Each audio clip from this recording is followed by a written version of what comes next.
qu'est-ce que je fous dans cette poubelle? Ouais, moi aussi je me pose cette question. Je me nomme Albert Podingue. Et nion de nion, je ne gagne pas un pognon de dingue. Qu'est-ce que je fous dans cette poubelle? On m'a jeté. Et pas qu'une fois. Oh, je ne suis pas seul. Vous en balancez tellement dans vos poubelles, c'est à vomir. Vous balancez tout. Vos fringues, vos meubles, vos bagnoles, de l'électroménager comme s'il en pleuvait. Les gens aussi, vous les balancez. Vos employés, les différents, les pas pareils, ceux qui sont loin des yeux. Vous balancez du poison, du toxique, des vieilleries, du neuf encore emballé, des trucs encore bons à manger que vous n'avez même pas goûté. Et plein de trucs qui pourraient encore servir, comme vos rêves de gosse, comme vos sentiments d'injustice et de révolte, ou vos espoirs d'un monde meilleur. Et tout cela enfoui sous des tonnes de concessions, d'adaptations, d'individualisme et d'arrivisme, écrasé sous le poids du quotidien, le poids des années et du réalisme économique. Nous sommes des millions, des milliards, jetés à la poubelle, parce que nous avons soi-disant trop servi, ou même avant d'avoir servi. Et pour bien nous persuader d'y rester dans notre poubelle, ils essaient de nous mettre dans la tête que nous ne servons plus à rien. Déclassés, obsolètes, inutiles, balancés, des déchets. Est-ce qu'ils peuvent te baratiner à Pôle emploi, à la télé, dans leurs discours, pour t'expliquer que c'est de ta faute si t'es dans la merde? La petite musique, le refrain que t'entends partout. C'est la crise, culpabilise, tu gagnes trop, fais un effort. T'es trop vieux, t'es trop jeune, trop diplômé ou pas assez. Tu n'es jamais comme il faut, tu en demandes toujours trop. C'est la crise, culpabilise, tu gagnes trop, fais un effort. Les politiques vont s'augmenter, mais ton salaire, il est gelé. Les actionnaires vont se goinfrer, ton salaire, ils l'ont bloqué. Eh ouais, on m'a jeté. Cette sensation déprimante de ne plus servir à rien, ni à personne. D'avoir appris, d'avoir progressé, d'avoir bossé pour finalement être rayé, gommé, effacé. Et hop, dans les poubelles de l'histoire. Mais je suis pas encore dans le camion Ben, hein. Je suis pas encore mort, ni enterré. Et la Camarde, je vais pas crever tout de suite. Tu peux attendre. Je sais que tu attends. Je sais que tu es là. Ça pue. Ça pue le chômage et la misère. Puis ça sent aussi le cramé, les lacrymos, le sang, la peur. Ça pue la mort. Mais la mort de quoi? Hein? La mort de l'ancien monde, comme disent ceux qui nous préparent le nouveau monde. Parce qu'ils vont nous en faire un beau de monde, tout propre sur lui. Un nouveau monde raisonné. Un nouveau monde de développement durable, soft. Un nouveau monde étiqueté A+. Un nouveau monde avec plein d'applications et de likes. Un nouveau monde de fichage généralisé où à chaque instant, à chacun de tes déplacements, une caméra reconnaît ton visage. Gentil, gentil, le nouveau monde à papa. Il est gentil. Un nouveau monde pesticidé. Un nouveau monde irradié. Un nouveau monde resto du cœurisé. Un nouveau monde d'affamés. Un nouveau monde GTA. Un nouveau monde Call of Duty. Un nouveau monde qui, même au fond d'une impasse, appuie sur un bouton et fait apparaître un hélicoptère pour le sauver, malgré tous ses crimes. Et que même quand il devrait mourir, game over, repeint en vert, il ressuscite. Salopard, pour conduire la planète à sa perte. Parce que le nouveau monde qu'ils nous te vendent à coups de pub et d'élections, avec leurs beaux discours, leurs audits, leur restructuration et leur externalisation, leur sommet pour la planète où les décideurs décident. Si tu n'en changes pas les règles, il sera ta ruine. Ils veulent nous faire pleurer avec les Champs-Élysées en ruine, parce que c'est la vitrine de la France, la plus belle avenue du monde. Mais justement, c'est ça la vitrine de la France. Elle est un peu étoilée, la vitrine. Elle a pris des stars. C'est normal que les Champs-Élysées soient en ruine, vu que tout le reste est en ruine. Ça fait peur aux touristes. Et si on en avait marre d'être qu'une vitrine pour touristes? Regarde la réalité en face, sans vitrine, sans écran falsificateur. Regarde nos régions, regarde nos villes, en ruine. Combien de friches industrielles? Combien d'activités délocalisées à l'autre bout du monde? Combien de banlieues abandonnées? Combien de populations parquées dans les ghettos? Combien de centres-villes désertés et de commerces ruinés? Le pays est en ruine. Regarde nos villages, regarde le nombre de maisons fermées à vendre et qui vont pourrir parce que personne ne veut plus vivre et crever dans ces déserts. Qui en a fait des ruines? Qui a supprimé les lignes de train? Qui a autorisé les milliers de supermarchés? Qui a fermé les écoles? Qui a tout fait pour accentuer la concentration des terres et la fin des petites fermes? C'est le progrès. Il a une sale gueule, le progrès. Nos campagnes, même les plus belles et souriantes, sont en ruine. La nature meurt, les oiseaux, les animaux disparaissent, et nous sommes les prochains sur la liste. Qui a soutenu et promu pendant des décennies pesticides, insecticides, engrais chimiques, main dans la main avec les lobbies de la chimie? Qui a rendu les sols stériles, éliminé les insectes, les oiseaux, euthanasié nos rivières, empoisonné ce que nous mangeons? Qui est responsable de nos cancers? Qui a autorisé la construction de 58 réacteurs nucléaires qui sont autant de bombes à retardement qui criblent le territoire? 58 catastrophes potentielles, mais aussi 58 gouffres financiers qui feront bientôt de l'électricité française la plus chère du monde. Parce qu'il nous faudra payer les milliards du démantèlement et du traitement des déchets que nous ne savons pas encore faire. Des ruines qui vont obscurcir notre avenir pour des millions d'années. Ce que nous allons devoir payer, ce sera autrement plus important que les centimes d'euros sur le litre de gasoil. Ça va être les frais de la transition énergétique. Les vrais frais. Nous n'avons pas fini de payer les choix désastreux de notre élite. Tous ceux grands politiques, grands économistes, grands ingénieurs qui sont sortis depuis la guerre de nos grandes écoles, fierté de notre grande nation, pour nous foutre dans le mur. Et bientôt, quand ils feront de la pub pour orienter nos jeunes vers une filière d'avenir, qui ira? Tu enverras tes enfants se faire irradier pour démonter les centrales? Et eux, ils enverront leurs enfants déblayer la mer de radioactive? Tu les vois les conséquences de la catastrophe annoncée? Tu le vois, le chaos qui se profile à l'horizon? Tu les vois, les territoires ruinés? Quels sont les fous qui ont écrit ce scénario? Nos dirigeants irresponsables. Les décideurs ont décidé. Les décideurs que vous avez élus, et tous les décideurs que vous n'avez jamais élus, et qui décident ce que vos élus doivent décider. Les décideurs, vous savez bien, ceux qui vous jugent irresponsables lorsque vous critiquez leurs choix, parce que vous avez bien compris qu'ils bousillent votre quotidien, qu'ils assombrissent la fin de vie de vos parents ou l'avenir de vos enfants.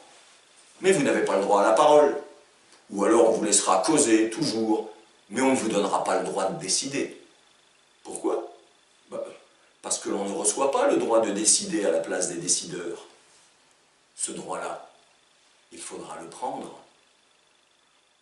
Les décideurs sont irresponsables, à nos yeux, parce qu'ils sont responsables que de leurs propres intérêts. Et que leurs intérêts ne sont pas les nôtres.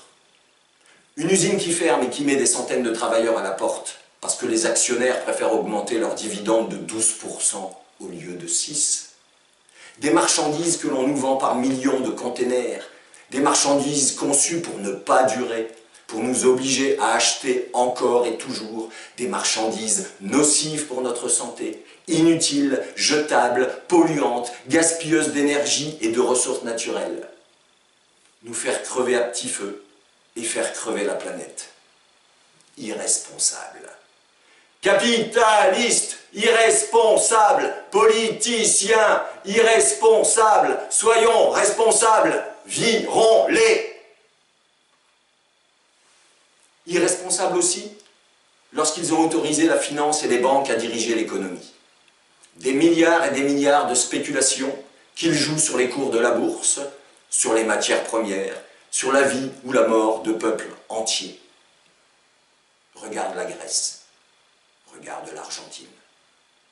Et quand ça craque, tu les vois à gauche comme à droite, sauver les banques et la finance, comme en 2008.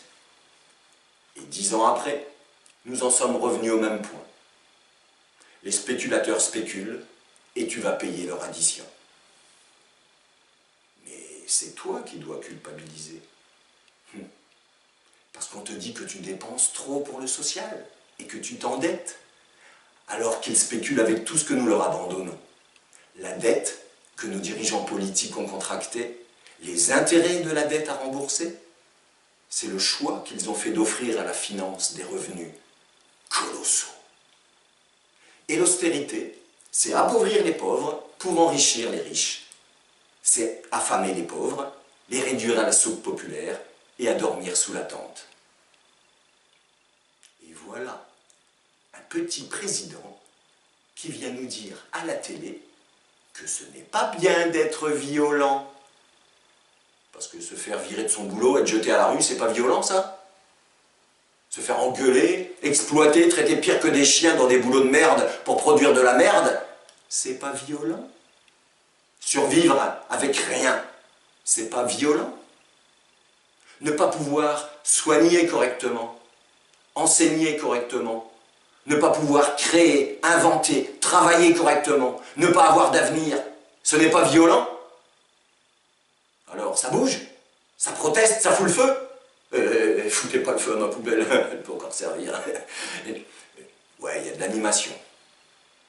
Ça change un peu des dernières manifs. Ça discute de tout sur les ronds-points. Ça les embellit, tous ces ronds-points. Bien mieux que toutes les sculptures moches qu'on y place depuis des années. La France, patrie des ronds-points. Depuis le temps qu'on attend ça. Depuis le temps qu'on prépare ça. Bon. On en a fait des manifs, hein. On y chantait des trucs comme travaillez plus pour crever plus vite, travaillez plus pour crever plus vite. Ou encore à l'époque où ils nous bassinaient partout avec les agences de notation et leurs notes A sur les produits financiers, sur les dettes des États qui leur rapportent tant, on chantait faut pas les effrayer, les marchés financiers, pour être bien noté, on va se faire plumer, par solidarité, avec les banquiers, retraite diminuée, et plan d'austérité. Ouais, des manifs, on en a fait. Et toujours les mêmes slogans. Les jeunes dans la galère, les vieux dans la misère, de cette société-là, on n'en veut pas. Bien sûr qu'on n'en veut pas. Mais j'ai l'impression d'avoir passé ma vie à manifester en entendant ce slogan. Et pendant ce temps, combien ont commencé jeunes dans la galère et fini vieux dans la misère. Des manifs contre ça, des comités pour ci. Mais ça donnait plus envie. Elles puaient la mort, leurs manifs. Nos manifs. Des manifs désertés, à passer le temps à se dire « mais ils sont où les gens? Pourquoi ils ne viennent pas? Ils ne comprennent pas ce qui leur tombe sur la tête ?» Là aussi, des ruines. Des ruines idéologiques. Des partis, des syndicats, des schémas de pensée, des raisonnements, des pratiques, des discours militants en ruine. Pourquoi des ruines? Bien sûr, il y en a eu des luttes, plein, des défaites, des victorieuses, et des élections, et des révolutions parfois, et des élections encore. Mais au final, plus d'un siècle d'espoir trahi et de désillusion. Avec la question de l'alternative qui hante notre époque. Ce système est pourri, mais quoi mettre à la place? Si c'est faire la révolution pour mettre au pouvoir un parti qui s'accapare les postes, les richesses et tôt ou tard impose une dictature, non merci. On connaît.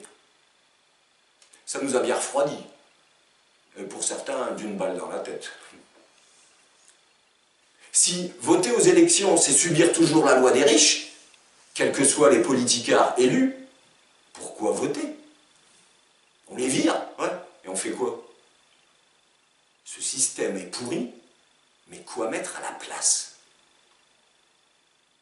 Voilà pourquoi l'espoir est en ruine. Mais dans ces ruines, la vie qui renaît. Depuis des décennies, des gens qui fouillent les ruines, qui déblayent les gravats pour reconstruire. Tiens, ça peut encore servir, faut pas le jeter à la poubelle. Il y a un tri sélectif qui s'opère. Des militants politiques, des chercheurs, des économistes qui cherchent, qui décortiquent, qui analysent, qui réfléchissent et écrivent dans l'ombre des livres dont on ne parle pas sur RBFMC. Des luttes minoritaires où s'inventent de nouvelles pratiques, où les jeunes tentent de ne pas reproduire les erreurs de leurs anciens, et où des anciens tentent de transmettre aux plus jeunes l'inventaire des voies de garage. Il faudra bien en reparler de tout ça. Il faudra bien que ceux qui luttent s'emparent de ce travail intellectuel accompli. Ce que tous nos dirigeants voudraient que vous ne lisiez et compreniez jamais. Que surtout, vous ne vous débarrassiez jamais de ce sentiment d'impuissance, de ne pouvoir rien contre le rouleau compresseur du système. En attendant, dans les manifs, ça ne cessait de ressasser en boucle ces sempiternels slogans. « On lâche rien! On lâche rien !» Mais c'est quoi ces conneries? On lâche tout. Ça fait 40 ans qu'on lâche tout. J'en ai 40 années dans les pattes des manifs. Et pas besoin de se battre avec des flics pour se prendre des claques dans la tronche. 40 années de manifs, 40 années de recul et de défaite. Tous ensemble, tous ensemble, tous. Tous ensemble. Mais pourquoi faire? Camarades militants, ces petites manifs plan-plan, c'est bien décourageant. Que veulent tes dirigeants? Que veulent tes dirigeants? Des luttes pour éviter des licenciements. Des luttes pour ne pas perdre les acquis. Des luttes pour empêcher la énième réforme de passer.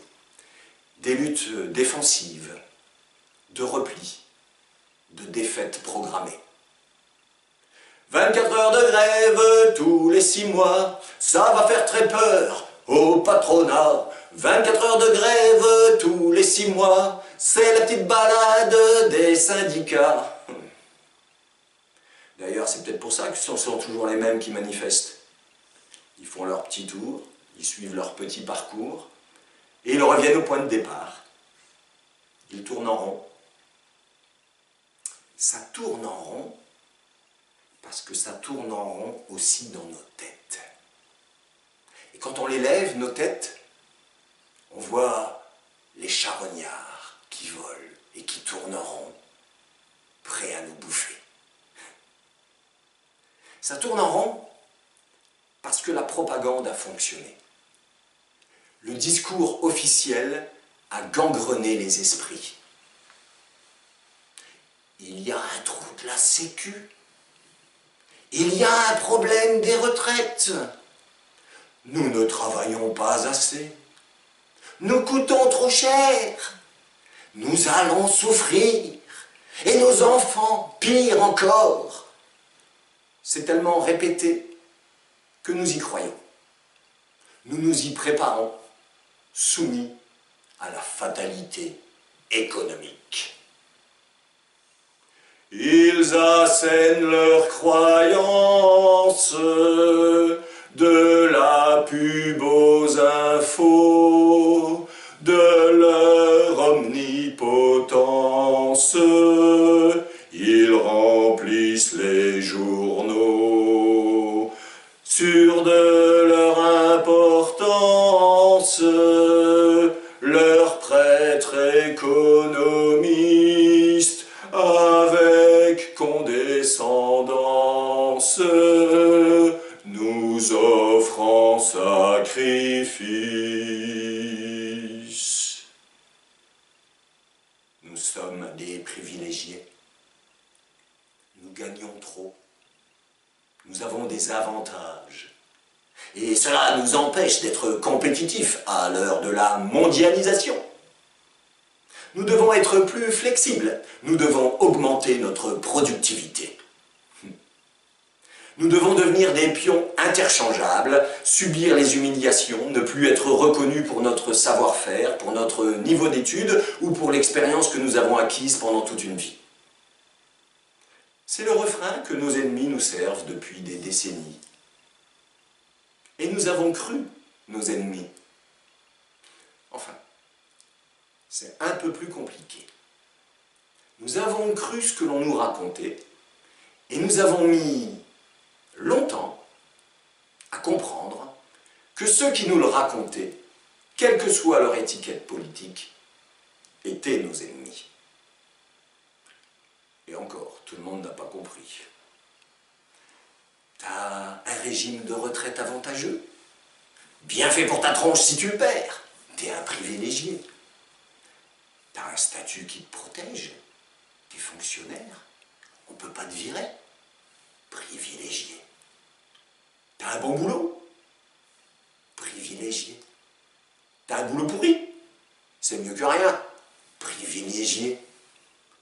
T'es au chômage et tu touches des sous? Privilégié. Tu as le RSA? Privilégié. Tu vas au resto du cœur? Privilégié. Tu bosses pour un bol de riz? Mais t'as 3 grains de riz de plus que moi? T'es un privilégié. T'as un carton dessus de ta tête et tu te chauffes sur une bouche de métro? Bouge de là. Privilégié. T'es pas encore usé, crevé, laminé par cette vie de merde? Tu tiens debout? Privilégié. Flux et reflux industriels dans la sidérurgie. Sous un crachin lacrymogène par vague, on licencie. Dans une cuisine, un homme qui pleure, ses quelques larmes sur une toile cirée. Mais dans le bassin, 6 mois plus tard, on repêchera un suicidé. Un homme, une femme qui pleurent, c'est peut-être un futur noyé. Mais des centaines, mais des milliers, ça nous prépare un raz-de-marée. Tu t'es flingué parce que tu ne pouvais plus payer tes traites. T'es tranquille maintenant, privilégié. Nous devons accepter des emplois payés une misère. Il y a maintenant consensus à droite comme à gauche, il faut baisser le coût du travail afin de bénéficier de la reprise comme les autres pays européens. Le coût du travail. Le travail, ça coûte. Mais qui peut bien avoir intérêt à répandre cette idée dans nos esprits? Le travail ne coûte pas, il crée les richesses. Lui seul crée les richesses. C'est le travail qui crée les richesses. C'est ce travail qui nous crée, qui nous fait humains et qui fait société. C'est le travail qui crée les richesses, pas les actionnaires, pas les banques, pas les investisseurs. Les voilà, ceux qui ont intérêt à te faire croire que le travail coûte. ceux qui ont le pouvoir économique. Parce que si tu comprends que toi-même, tu es à l'origine de toute richesse, tu peux comprendre que tes maîtres sont des parasites. Et comprendre ça, c'est la première étape pour contester leur pouvoir. Ils veulent donc que tu sois persuadé que le problème, c'est toi. Tu cumules toutes les tares, tu n'es pas assez formé, tu n'es pas assez réactif, tu t'adaptes mal, culpabilise. Tes maîtres, eux, ne sont pas des privilégiés.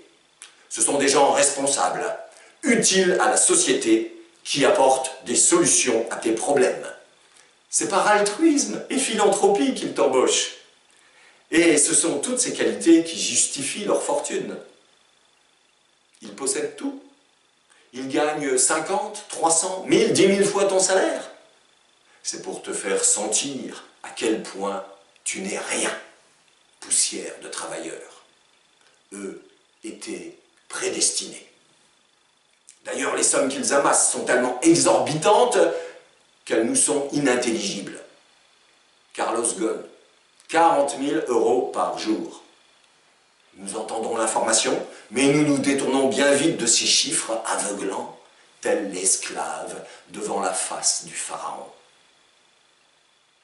À force, on en est arrivé là. Tu peux bosser gratuitement. Ton employeur te rend service. Il te forme. Remercie-le. Prosterne-toi. Baise-lui les pieds. C'est grâce à lui que tu vas devenir employable. Et si les jeunes en sont à accepter d'être à ce point méprisés, à végéter des années de stage bidon en petits boulots, c'est pour éviter le chômage. Trop génial le chômage. La peur, la culpabilité, l'angoisse et la honte. Tout est là pour te fragiliser, pour te torturer, pour te rendre docile, obéissant, pour te faire collaborer, pour te rendre flexible, soumis. Allez, courbe-toi. Encore un peu. C'est la crise, culpabilise, tu gagnes trop, fais un effort, un stage gratuit pour te former, un stage gratuit pour te former, un stage gratuit pour te former. Et tu voudrais quand même pas qu'on te paye. Un stage gratuit pour te former, te v'là trop vieux et t'es viré. À la poubelle. Et pourquoi nos jeunes acceptent-ils cela ? Parce qu'ils respectent les croyances de leurs parents. Ils disent la France, pour nous embobiner. Ils servent la finance, les patrons, les banquiers.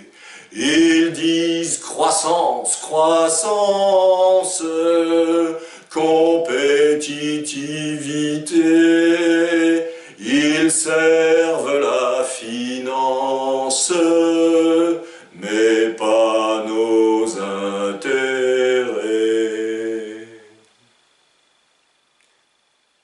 La religion capitaliste.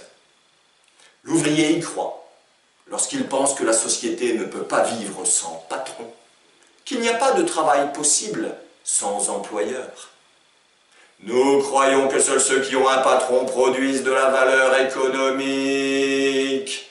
Nous croyons à la nécessité du marché du travail, à la nécessité du marché des capitaux.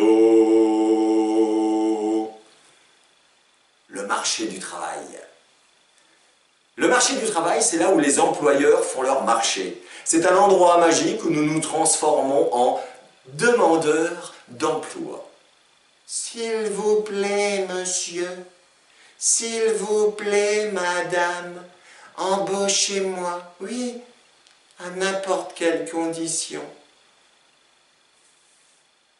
La religion capitaliste, l'entrepreneur y croit aussi. Il est artisan, il a une idée géniale, il va créer son boulot, créer sa boîte. Mais nos maîtres respectent le pognon, pas le travail, pas le savoir-faire. Nous croyons que seules les banques, les actionnaires, les capitalistes peuvent être des investisseurs. Le revoilà, notre entrepreneur, un peu plus tard, qui s'est fait piquer ses idées par de plus gros que lui, ou qui s'est fait asphyxier par les banquiers. Comme l'agriculteur, qui survit entre les emprunts remboursés et le cours du lait ou de la viande, obligé de vendre à perte. Nous croyons que l'outil de travail crée de la valeur économique et que donc son propriétaire doit faire du profit. Et s'il n'en fait pas assez de profit, il va fermer la boîte.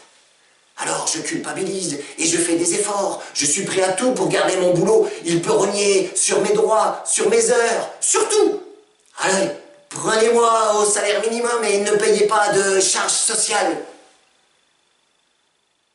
Petit Macron qui joue les acrobates, se veut ni gauche ni droite pendant les élections. Petit Macron est très original, supprime les charges sociales et les cotisations. Charges sociales. Mais ce qu'ils appellent charges, c'est ton salaire. Les cotisations que paye ton employeur, c'est de l'argent pour la sécurité sociale, ta sécurité sociale, ton chômage, ta retraite. C'est du salaire mis dans une caisse commune. Quand on supprime ces charges, ce n'est pas un cadeau, on te retire une partie de ton salaire. Et après, on te dit que les indemnités chômage vont baisser, que tes retraites doivent diminuer. On te dit que tout va plus mal dans les services publics, qu'il n'y a pas assez pour te soigner. C'est ça que tu veux?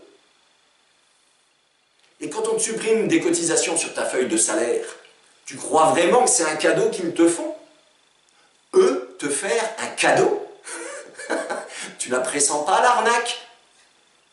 L'argent que tu donnes à la Sécu, c'est celui qui sert à te soigner. Tu préfères croire que tu t'en sortiras mieux avec ta mutuelle et tes assurances?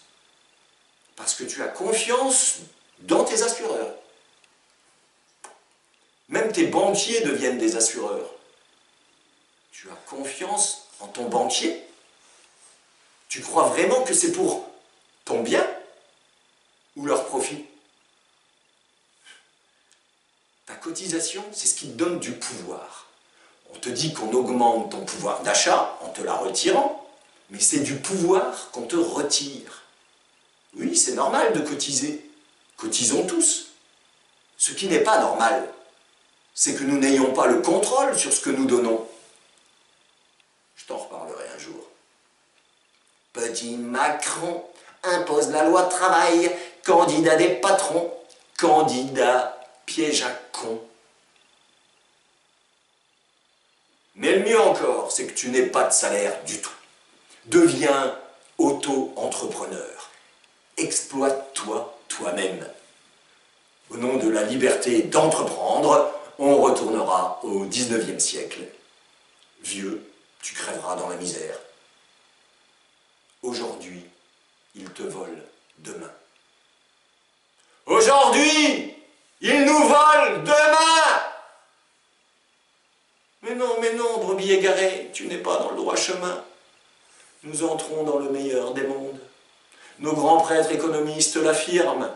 Tu souffres aujourd'hui, mais c'est pour atteindre le paradis demain. Tu fais des sacrifices, mais c'est pour assurer les profits de ceux qui créeront des emplois demain. Hein? On te l'a déjà dit. Ça fait 40 ans qu'on te le dit. Hein? Tu vois, c'est bien la preuve que tu n'as pas suffisamment fait de sacrifices. Aujourd'hui, ils nous volent demain. Notre demain et celui de nos enfants. Si nous croyons encore en leur religion capitaliste, nous nous offrons, et nous offrons nos gosses en sacrifice. Le code du travail, ils veulent le saccager. Les salariés, ils veulent les bousiller. Services publics veulent les éliminer. Les fonctionnaires, ils veulent les supprimer. Et tout ça, ça fera des petits employés qu'on peut exploiter, qu'on peut licencier, qui vont s'offrir sur le marché du travail pour y crever comme des soldats sur le champ de bataille. Mais on avait voté pour...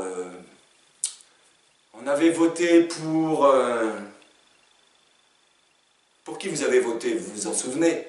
Peut-être. Mais pourquoi? Pour ça? Tu es l'élu de mon cœur, tu es un arnaqueur, tu me mens, tu me trompes, je te crois plus, je veux rompre. Tu es l'élu de mon cœur, tu es un arnaqueur, tu me séduis, je te choisis, tu m'as trahi, t'étais pourri. Tu es l'élu de mon cœur, tu es un arnaqueur. Aux prochaines élections, promis, juré, craché, aux prochaines élections, je résiste à la tentation. Vous n'en avez pas marre de vous faire balader à chaque fois? Vous allez encore voter pour le grand changement? Ou pour le moins pire? Pourquoi ça fait qu'empirer? Parce que vous pouvez mettre n'importe quel guignol au pouvoir, il servira les intérêts de l'État. Ah, ouais. Oui, mais l'État, il est au service de qui? Il y a un hic, je veux qu'on m'explique. On appelle ça République. Si l'État casse les services publics, l'État est au service de qui? Il les rétame, les taille en pièces, il en fait des tas, glia-t-elle. Fin de l'État-providence, on déclare l'état d'urgence. Sauvons les banques et les profits. L'État est au service de qui? Il y a un hic, je veux qu'on m'explique. On le dit, démocratique. Il privatise, externalise, il donne tout au privé. Poste télé ou télécom, énergie, transport et santé. L'éducation nationale aura son traitement fatal. Si l'État casse les services publics, l'État est au service de qui? Moi, président, je servirai, comme tous mes prédécesseurs, les assistés du grand capital. Moi, président, je servirai la bourse, les banques et la finance. Moi, président, je servirai les lobbies du nucléaire, de l'armement, des pesticides, du médicament. Moi, président, je servirai les paradis fiscaux. Moi, président, moi.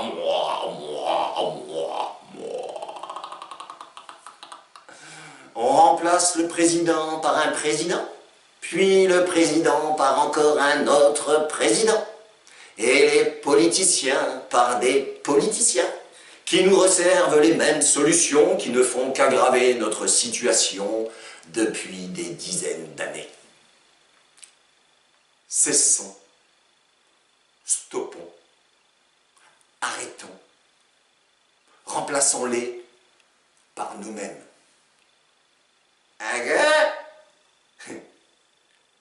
Ils sont payés à nous mentir, ils sont payés à nous trahir. Soyons modernes, virons les politiques. Oh, mais c'est pas bien, vous faites dans le populisme. Pourquoi? Dire que le peuple doit vous virer, cela vous choque? Normal. Dire que vous n'avez pas les mêmes intérêts que nous, que vous ne nous représentez pas, qu'au contraire vous représentez et servez ceux qui ont des intérêts opposés aux nôtres, ça vous dérange? Normal. Ils sont payés à nous mentir, ils sont payés à nous trahir. Soyons modernes, faisons de la politique. Dire que le peuple doit apprendre à gérer ses affaires lui-même, c'est du populisme. Ah. Dire que le peuple doit cesser de quémander du pouvoir d'achat et prendre réellement le pouvoir pour décider de tout, c'est du populisme. Dire que le peuple doit non seulement mettre en place un réel pouvoir démocratique, mais que cela n'a aucun sens s'il n'a pas aussi le pouvoir économique, c'est du populisme. Donc la démocratie démos kratos, le pouvoir du peuple, c'est du populisme. Donc, les gens qui sont élus démocratiquement au nom du peuple viennent nous dire que le peuple qui veut s'occuper de ses affaires, c'est du populisme. Ah ouais. Alors vous nous avez raconté des conneries depuis des lustres avec votre suffrage universel, vos élus représentants du peuple souverain. Ou alors la démocratie n'est pas la démocratie. Il faudrait savoir de quoi on parle. Il faudrait se mettre d'accord sur le sens des mots et sur des actes concrets. Qu'est-ce qu'on veut? Qu'est-ce qu'on jette à la poubelle? Qu'est-ce qu'on recycle? Ah, la Camarde! Ça pue la mort. Mais la mort de nos idéaux ou la mort de ce système? Qui va pousser l'autre dans la poubelle?